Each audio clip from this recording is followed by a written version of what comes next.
This is a book about survival. Viktor Frankl was the victim of a Nazi concentration camp, and he survived to tell the tale.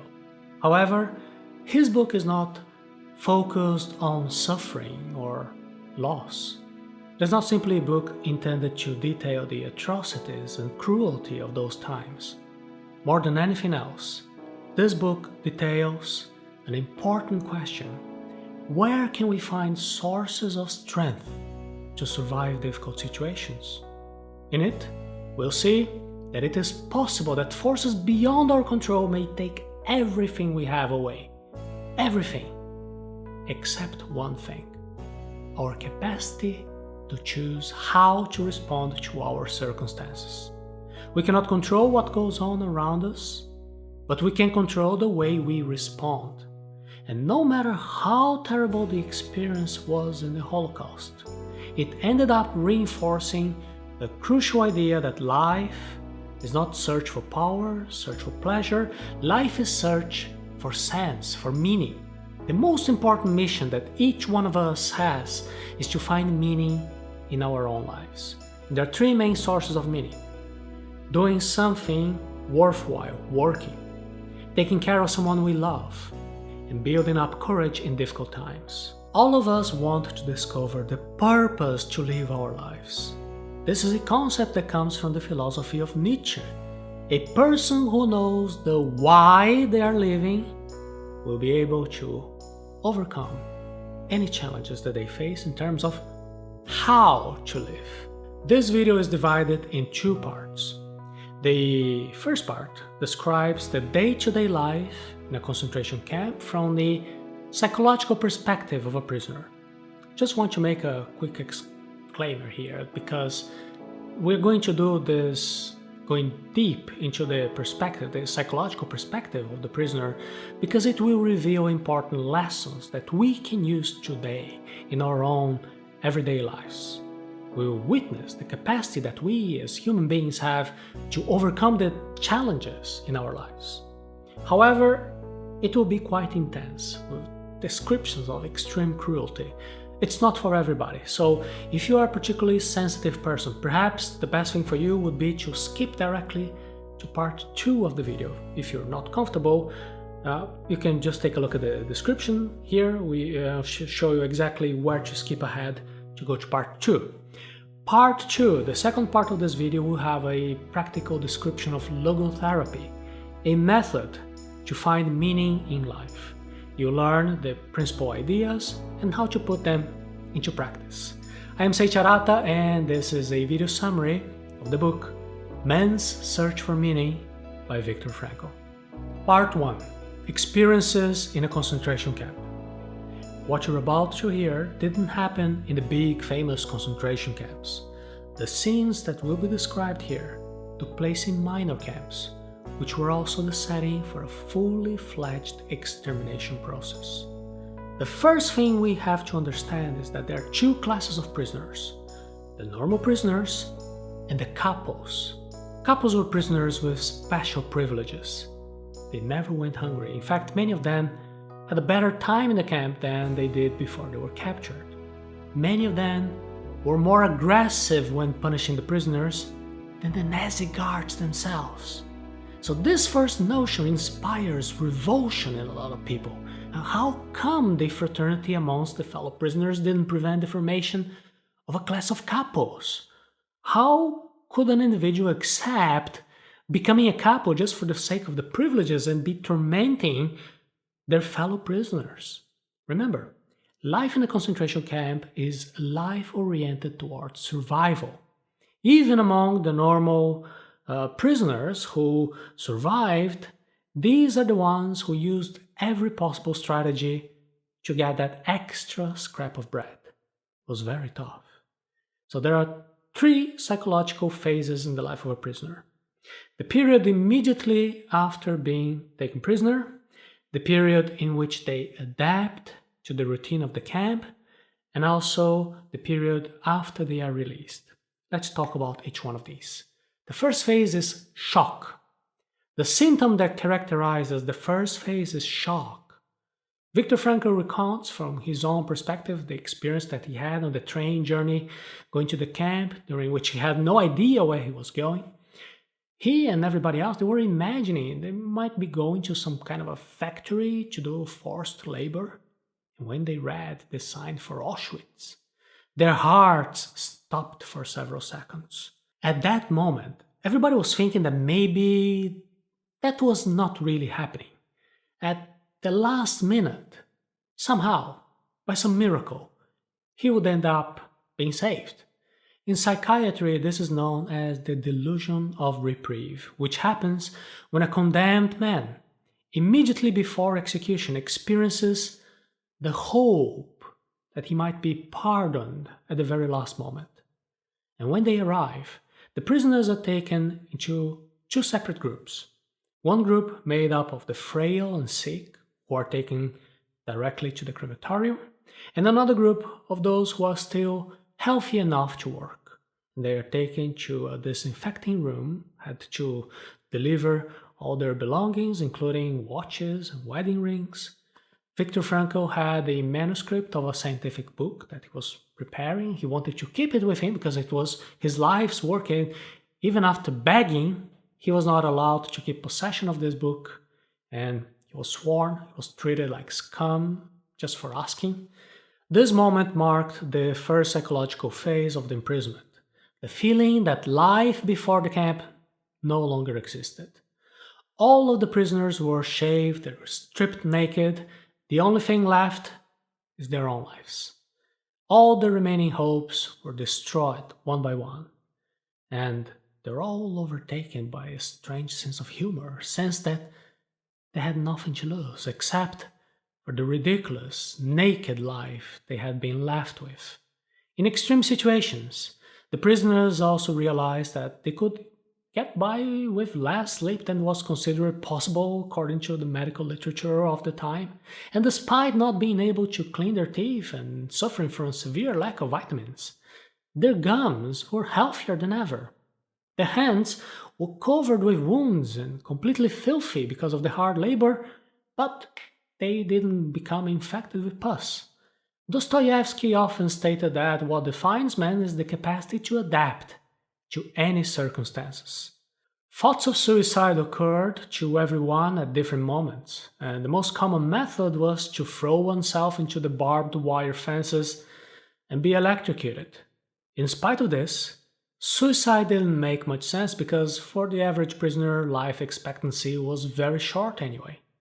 After the initial phase of shock, the prisoners often stopped being afraid of death.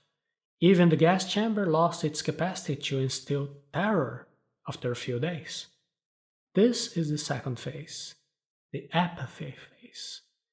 This is where there is a certain type of emotional death happening. In the beginning, when the prisoner sees someone being abused, generally they close their eyes, they look away. But when they enter the second phase, they end up looking without displaying any sort of emotion. And you can see a parallel here between this and what happens today inside a lot of companies.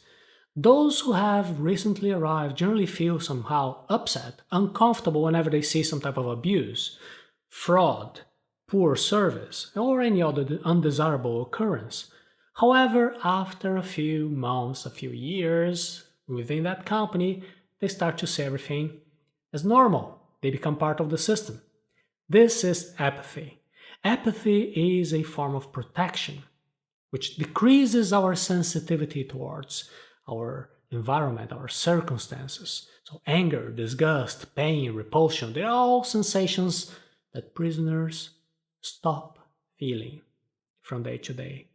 It's as if they don't care anymore. Lashes are dealt out at the slightest provocation, even without any motive whatsoever, so you have to adapt. The equilibrium between past, present, and future.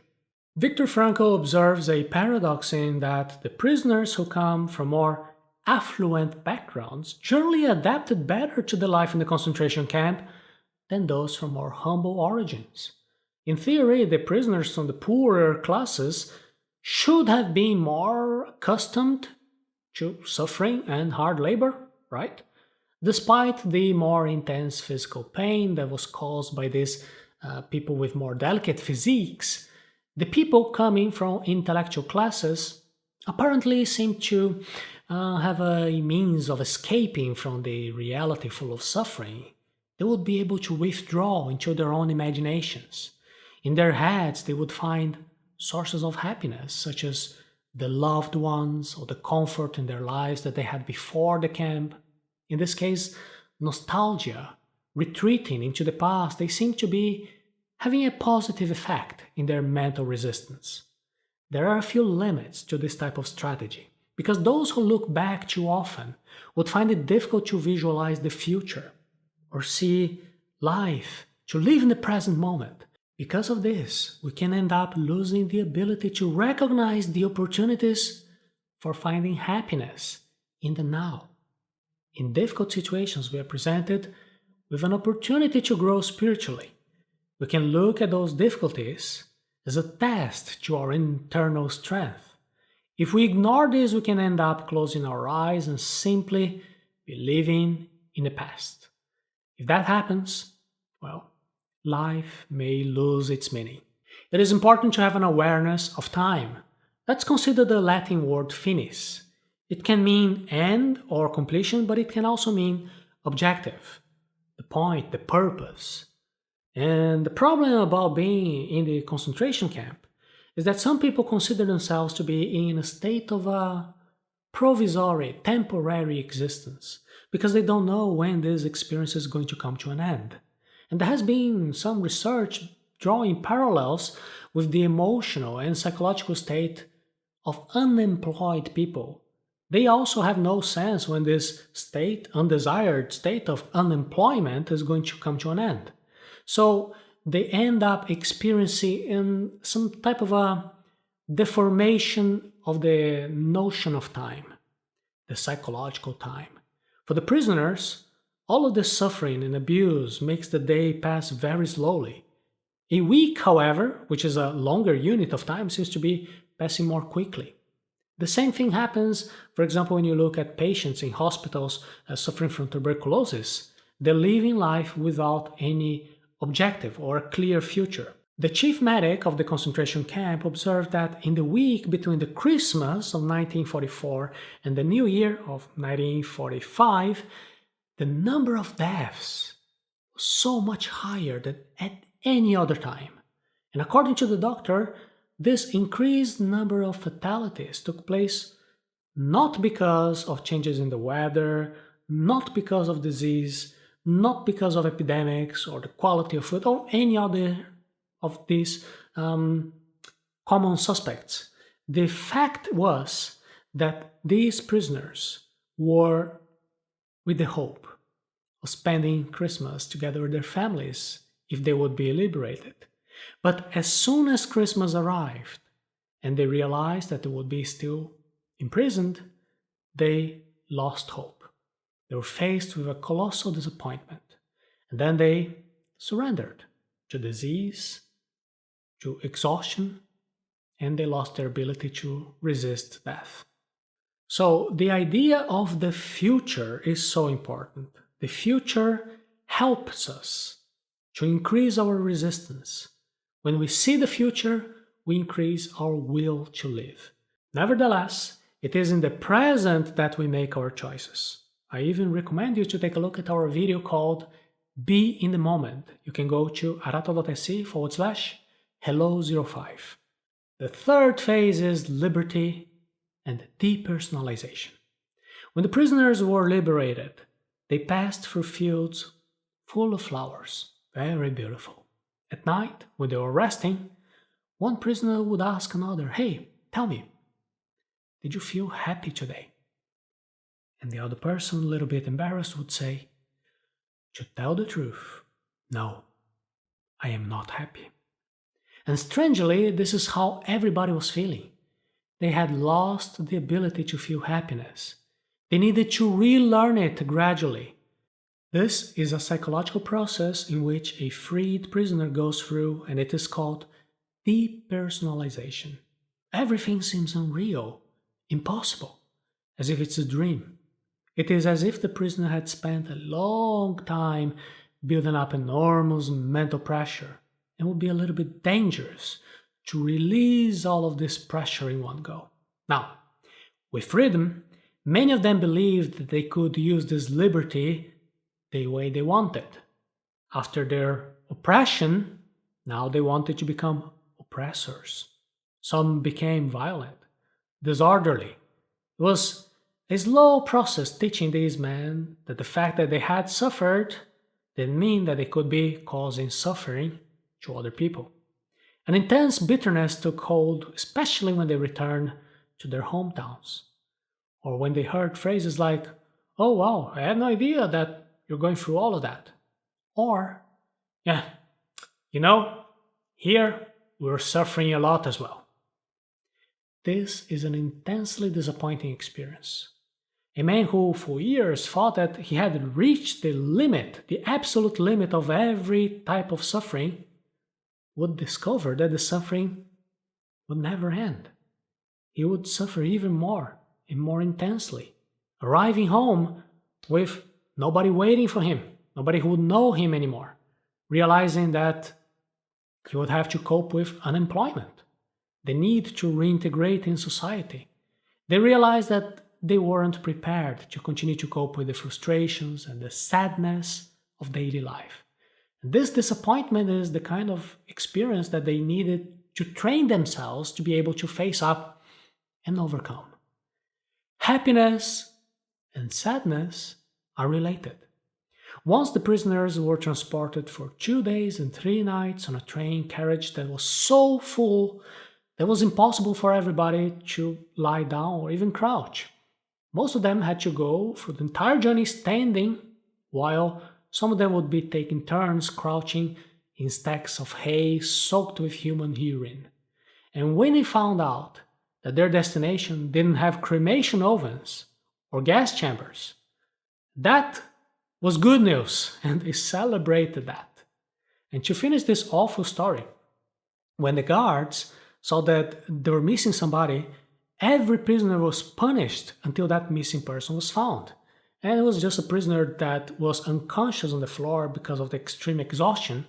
But as extra punishment for everybody, everybody had to spend the night in the freezing cold. However, everyone was still happy knowing that there were no cremation ovens at that concentration camp. These are small moments absent from suffering. These are known as negative happiness. This has been described by Schopenhauer. It is the freedom from suffering. Another example of how the human brain works in terms of comparisons, and that everything is relative, you can see that most prisoners suffered from some type of an inferiority complex. After all of them at a certain point have been imprisoned, they lost all their possessions. Many of them identified themselves with these possessions, and now they had no possessions. They were nothing. They were nobodies, right? However, there was still a possibility of contrast, because as you remember, some prisoners were the normal prisoners and others were more prominent. They were the capos. There were also cooks, informers, the police, and they didn't feel lessened like the other prisoners. On the contrary, they even felt above others. They had an illusion of feeling superior because they were comparing themselves with the other prisoners who were worse off than them. And what is the meaning of life? Is life just a hunt for survival? Viktor Frankl replies with a story about the need that they had to have some voluntary doctors, medics, to treat patients with serious contagious diseases. And since he had medical training, he thought about becoming one of these volunteers. But his friend said, oh, that would be a horrible idea because probably he would become infected as well and die. At that moment, he considered his choices. Would it be best to carry on until the end as a coward, ignoring all those types of situations, and have a life without meaning? Or would it be better to risk his own life, to help other people and use his medical knowledge for good? Let's take another example here, also told by Viktor Frankl. He had an opportunity to escape from that camp. The plan was quite simple. He, together with another inmate, would go to work helping some people with medical tasks in another part of the concentration camp. And there was another person, a member of the resistance, of a foreign resistance, waiting for them to take them away. The first attempt didn't work, didn't go according to the plan. They had to cancel the plan. So Viktor Frankl tried to pretend that nothing happened. He went back to his patients, and one of these patients, in a tired voice, asked, "Are you also going to escape?" And that sad and accusatory gaze of the patient would say everything. He felt very uncomfortable. He said, "No, I have no idea what you're talking about." Once again, he decided to choose his own destiny. And then he went back to the other inmate with the plans to escape and said, "Hey, I changed my mind. I don't want to escape anymore. I want to stay." That was the moment that he had a clear mind, and the feeling of betrayal had left him. He finally had inner peace. Freedom of man. During this presentation, it may give the impression to some people that man is a product of the surroundings. We are determined by our circumstances. However, that is not the case. That is not true. Everybody has a particular freedom that can never be taken away. It's the spiritual freedom that we have to choose how we react to any situation. The events inside of a concentration camp show that humans can always choose their actions. There are countless examples, numerous accounts of heroism and personal sacrifice showing that apathy can be overcome and anger can be controlled. Humans always have the ability to keep their spiritual freedom and mental independence, even in awful physical and emotional conditions such as those of the concentration camp. People that lived in the concentration camps remember the people who walked amongst the shacks offering comfort to their inmates, sharing their last piece of bread. They were few and far between, but still they are real proof that everything can be taken from us except one thing, the most important human freedom, the ability to choose how you confront a situation and how to make your own decisions. Suffering is an inevitable part of life, just like death. The way that someone accepts their destiny and suffering is part of a journey, an opportunity to gain more meaning from life. We can remain courageous, we can keep our dignity, we can be courageous and generous, or we can regress to a bitter state of self-preservation, above all else, forgetting our human decency and reduced to nothing more than an animal. A similar concept is discussed in our video called How to Stop Suffering in 5 Minutes. You can go to arata.se/hello43 and develop the art of survival during great suffering, becoming a master in the art of living. It is possible to practice the art of living even in a concentration camp where suffering is omnipresent. That is to say, we have the ability to control our minds in order to overcome suffering. Better your thoughts. One time Viktor Frankl was crying in pain because of awful injuries in his feet and the cold wind, and he was thinking about all types of problems in his miserable life, like, oh, what am I gonna eat tonight? What if they give me one piece of sausage? Should I trade that for extra pieces of bread with my companions? And when he realized how trivial his thoughts were, he forced himself to think about bigger things.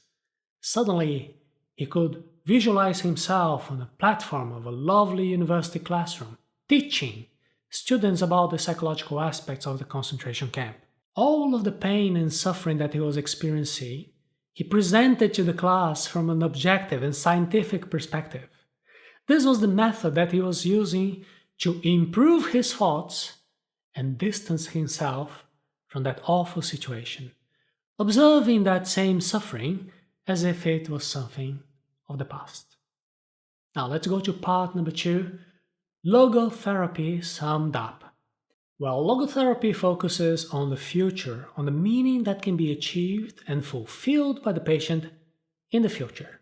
It also looks to end vicious cycles of thinking that could lead to the development of neurosis. A patient is confronted with the choices that will make up the meaning of their life. When they become aware of this significance, they increase their ability to overcome neurosis. The significance of this is unique and specific. It can only be carried out by the individual himself or herself. It is like this that they will achieve meaning in their life. Humans are capable of living, even dying, in the name of what they believe in. There is an investigation involving 7,948 participants, and they discovered that only 16% of these people felt that it was important to make a lot of money. However, an enormous portion, 78%, felt that finding purpose and meaning in life was a priority. Logotherapy also deals with existential crises, such as the patient not being able to find meaning in life. And this existential crisis could lead to neurosis, specifically neurogenic neurosis, neurogenic generated by the brain. And they are different from neuroses that emerge from conflicts between desire and instinct. They arise because of existential crisis. In this way, we see a patient as a person whose biggest worry is finding purpose in life. Nietzsche's idea is powerful. A person that knows why to live will overcome any challenges of how to live. We need inspiration. It is wrong to look at a person at their current situation and believe that they are unhappy just because they are a long way off to achieve their dreams. For example, somebody who has just graduated, has a new job, is very far away from the management position. That person is not unhappy. They just have a trajectory to follow. Somebody who is out of shape is not necessarily sad about it. It's just somebody who needs to use discipline to eventually reach physical fitness. Somebody who has debt is not in complete despair. It's just somebody who has to work hard to use determination to achieve financial freedom. This is what we call the tension between what you are today and what you can become in the future. Something that has been accomplished and something that can be accomplished in the future. It is the distance between the person that you are today and who you can become tomorrow. This tension is inherent in every human being. This is important. This is indispensable to good human mental health. This way, everybody wants to visualize the potential ahead, the potential to be fulfilled, to be pursued. What we should avoid is homeostasis, when there is no tension whatsoever. That is the state of somebody who doesn't want to achieve anything, who doesn't want to become better at anything. A person who cannot visualize the future, is not working towards a goal. Some people believe that this is a good life, a life that you can finally relax and do nothing, but this will leave no purpose, lack of drive. This is called neurodynamics. This is represented on the one side by the meaning that should be fulfilled, and on the other side, the person that should fulfill that meaning. Be careful with the feelings of existential emptiness, the lack of meaning in life, the absence of a reason to go on living. This could lead to inner voids, a hard situation called an existential vacuum. That is why you need to improve your ability to make choices. And this is how I'm always repeating that the materials in Arata Academy are produced to help you to make conscious choices. You're never going to see me trying to indoctrinate people or to be one way or another. I'm quite sad actually to see some robotic approaches that some gurus on a stage are preaching to make everybody follow a secret truth, or they have to copy some formula to success, because that does not exist, because everybody is different, because every person is different. They have different dreams, aspirations, problems, lives, and for this reason there is no formula to success. It is only you who has the ability to make your own conscious decisions and be responsible for the outcomes of these decisions. When you copy what everybody else is doing, you're becoming a victim of conformism. And when you do something that somebody told you to do, you become a victim of totalitarianism. To free yourself, you have to do what makes sense for you. Every situation in life represents a challenge for us, a problem to be resolved. Only in these moments we can go back to the question, what is the meaning of life? Instead of asking what is the meaning of life, what we hope to get from life, maybe we can ask what life expects from us. This is how each one of us can be constantly questioned by life. Only we can respond. And then we respond in a way that we accept the responsibility for our own decisions. This responsibility is the essence of human existence. Logotherapy means that a patient becomes completely conscious of this responsibility. We have to understand what we are responsible for and who we are. We should never leave this responsibility in the hands of other people. No victimhood, no feeling sorry for yourself, blaming other people. That will be a childish way to live life with fragile and unfair arguments. Life is what it is. It is up to us to do what we can do. And you don't need to be constantly happy. Get rid of that idea. There is this idea that people propagate these days that everybody has to be happy all the time, constantly, at all costs. As if sadness or suffering are malfunctions. Imagine if you're young and single, you have all types of plans and dreams for your career, you want to travel, you want to fall in love, but somebody in your family falls ill, needs constant care. We cannot have all those pleasures. In this situation, there will be sacrifice, there will be hard moments, hard situations, lack of sleep, emotional pain, anxiety, maybe even financial loss. But since you understand the meaning of this, the purpose behind this suffering, then you can overcome the situation. However, when you believe that you should be happy, that you should be constantly enjoying your life, your unhappiness will be doubled. You'll not only be unhappy, but also you're going to become unhappy about your state of unhappiness. Each day that goes by, you could see that you're gaining experience. There are days that you loved purely, completely, days that you worked excellently, days that you were brave. Therefore, the suffering is a source of pride. You could discover the meaning of life by doing good work, doing favors to people, acting as a volunteer, working for an important cause. We can find meaning by trying new things, getting to know people who become special to us. We can find meaning through our attitude towards our inevitable suffering. Let me tell you a story. There was an old doctor who came to Viktor Frankl, very sad and depressed because his wife had died 2 years ago. And this doctor couldn't cope with the situation. What would you do to help him? What would you say to him? Instead of giving him some moral lesson or offering your condolences, you could ask a question. You could say, what would have happened if you had died first? And he replied to this question saying that it would have been terrible because she would be the one to suffer. In this moment, you could say that her suffering was saved. It was he who was still alive who would be suffering. The suffering was the price that he was paying for being alive and saving her from suffering. Notice that this is the moment in which the suffering gets meaning, and when it becomes meaningful, it stops being suffering. Each one of us will be ready to suffer, as long as there is meaning.